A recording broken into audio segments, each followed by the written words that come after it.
আসসালামু আলাইকুম রহমতুল্লাহ। আজকে ছুটির দিন, আমরা একটু সাগর পাড়ে আসছি। আমরা বাপ ছেলে নিয়ে একসাথে, কারণ ওর সাথে আমার দেখা হয় না, আমার সাথে তার দেখা হয় না। ও এক শহরে থাকে, আমি এক শহরে, আমি চাকরি করি এক শহরে, সে ঢাকা লেখাপড়া করে। শেষ কবে দেখা হয়েছে আমার খেয়াল নাই, তবে বছরে 2-1বার দেখা হয়।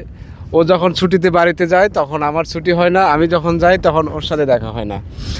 তো ও থাকে ঢাকায়, আমি থাকি চট্টগ্রাম, ফ্যামিলি রাঙামাটি, সব কিছু মিলিয়ে একসাথে হয় না, কখনো দেখা হয় না। আজকের ইনশাল্লাহ একসাথে হয়েছি, দুই বাপ বেটা একটু ঘুরতে আসছি। আজকের আমারও ছুটি, আর ও ঢাকা যেতে পারতেছে না, সড়ক বন্ধ, অবরোধ, আসলে জ্যামের কারণে, আপনারা সবাই জানেন ব্যাপারটি। তো এই অবস্থা, আজকে একটু দেখাবো।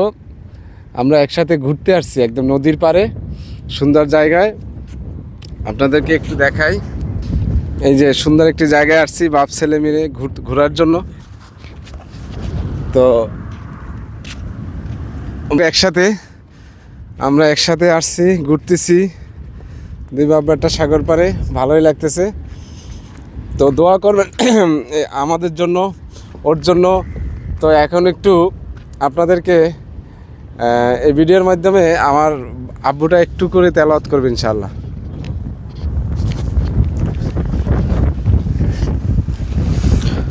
أعوذ بالله من الشيطان الرجيم.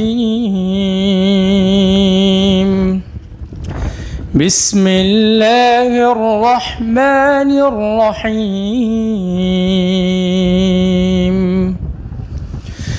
إن المتقين في جنات وعيون ادخلوها بسلام آمنين. ونزعنا ما في صدورهم من غل إخوانا على سرر متقابلين لا يمسهم فيها نصب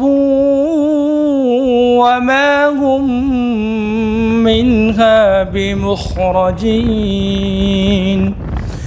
نبئ عبادي أني أنا الغفور الرحيم وأن عذابي هو العذاب الأليم. ونبئهم عن ضيف إبراهيم إذ دخلوا عليه فقالوا سلاما قالوا إنا منكم وجلون.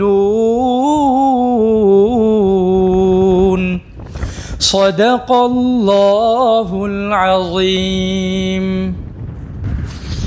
তো শুনলেন তেলাওয়াত। তো ইনশাল্লাহ আমার ছেলের জন্য দোয়া করবেন, আমাদের জন্য দোয়া করবেন, যেন আল্লাহ তাআলা আমার ছেলেকে দিনের দায়ী হিসাবে কবুল করেন, যেন মুসলিম উম্মাকে নেতৃত্ব দিতে পারেন সুন্দর করে, তার জন্য দোয়া করবেন।